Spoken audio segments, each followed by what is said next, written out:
You're listening to Anywhere But Here, where we dream with our ears and go anywhere but here. I'm Raquel, and welcome to my podcast. After this is recorded, edited, and uploaded, it'll probably be May, so happy May.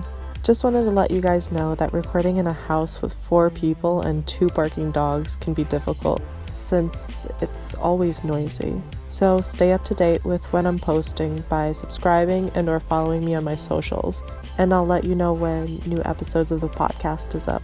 I'm trying my best to figure out when to record and upload, but I just wanted to fill you guys in. And I want to give you guys a quick recap on what I ended up doing for my birthday.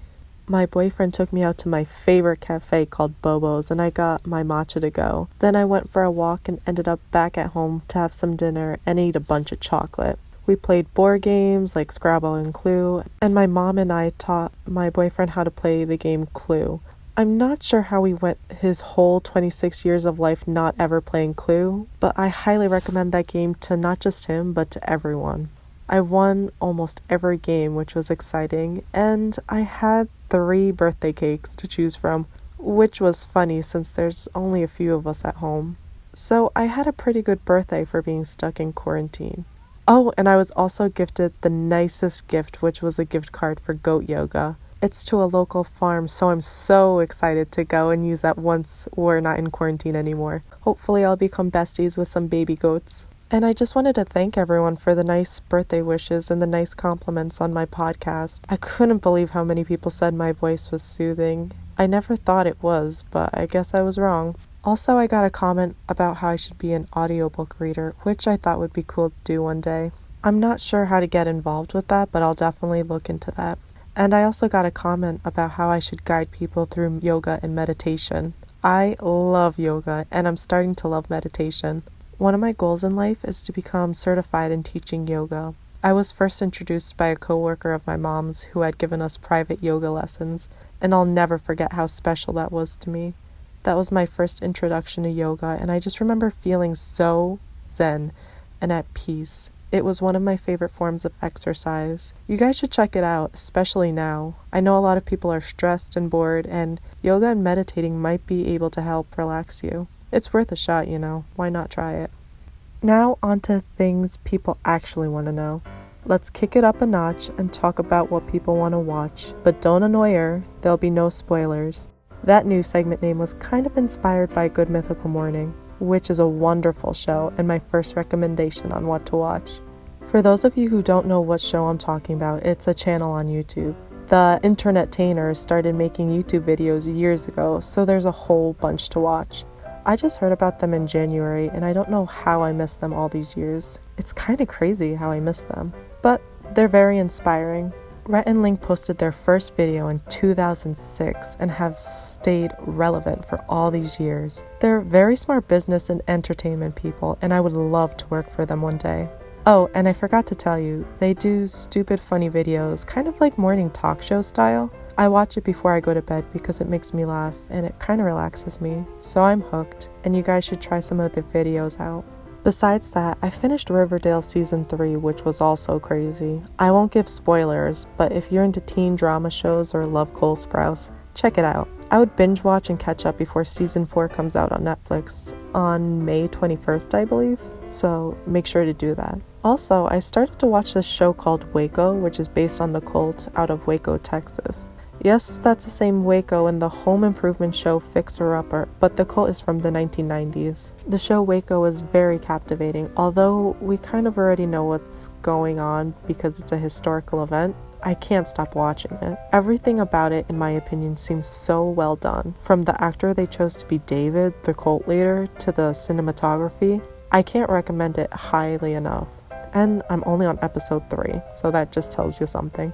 It's funny because I started watching Waco and then the next day I had a few people say that I should start that. I'm not sure if Netflix just started advertising for that show on the main page or something like that, but I feel like it's starting to get popular, so I would check it out. Speaking of popular though, I decided I can't get into Tiger King. You know, the show everyone was talking about for a while. I couldn't even get through the trailer. I'm not sure if it's because so many people were talking about it, or because I'm an animal lover, or because the trailer had someone with no arm and the tiger, I think, ripped it off or something. I'm not sure, but I can't get myself to watch it. So I can't really recommend that to you guys, but a lot of people ended up watching it, so if you want to watch it too, you do that. And the last thing I've watched this week, and what I highly recommend, is a movie called Like a Boss.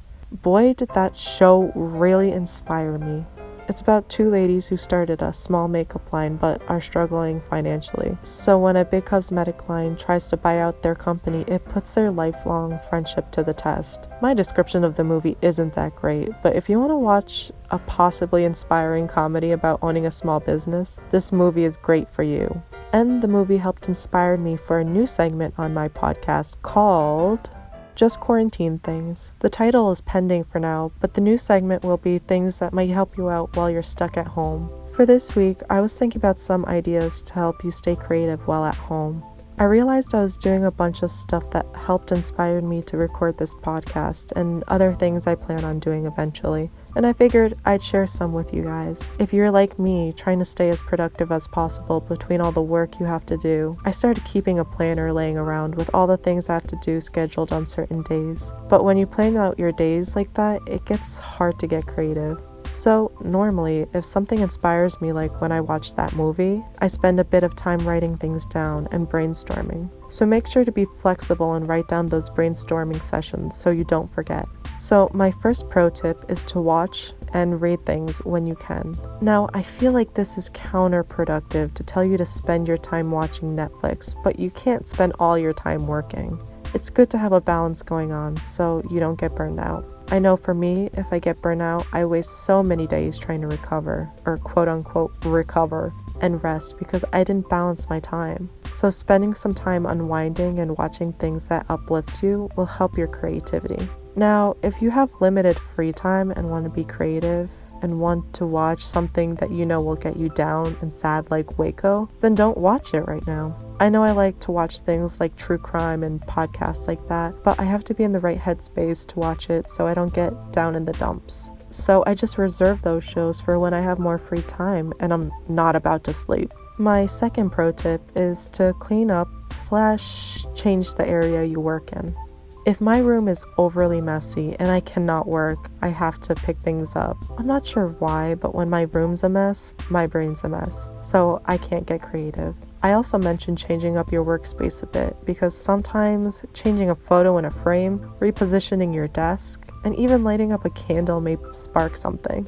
We can't really change the scenery and where we work sometimes, but changing up your area may be enough to make you want to work.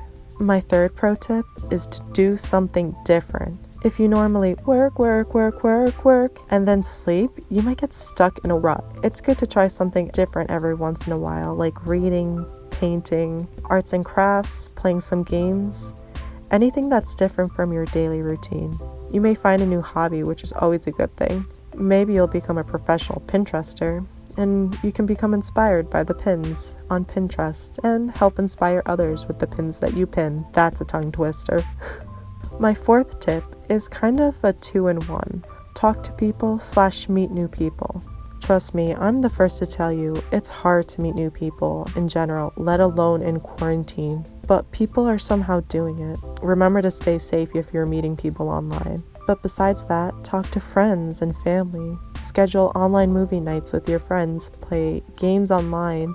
I've even heard people doing virtual brunch online. So whatever it is, talking to people will help uplift you, which will help you in a lot of aspects of your life, not just the creative side. Also, figure out who inspires you / who you look up to. Depending on who that is, read, watch, and if possible, talk to them. There's no hurt in reaching out to someone. The worst thing they'll do is say no if they don't have the time to talk. I remind myself this so many times, and I figured I'd remind you too because you might need to hear that. My fifth and final pro tip for today is to go outside if possible and exercise. I know you might be scared, or maybe it's not possible if you live in a major city like New York City or something like that, but try to go outside. Sit on your front step, maybe go for a walk, order takeout at your favorite food and drink place. Just get out of the house for a bit, you know? When we see the same thing every single day, then there's no doubt we'll get stuck in a rut. We need to change it up sometimes, even if that means getting in some sun on your front step. But please be safe, wear a mask, and get outside a little bit. Also, exercising and getting your heart rate up is proven to release endorphins and help boost your mood. And if you haven't noticed the pattern yet, boosting your mood helps get your creative juices flowing.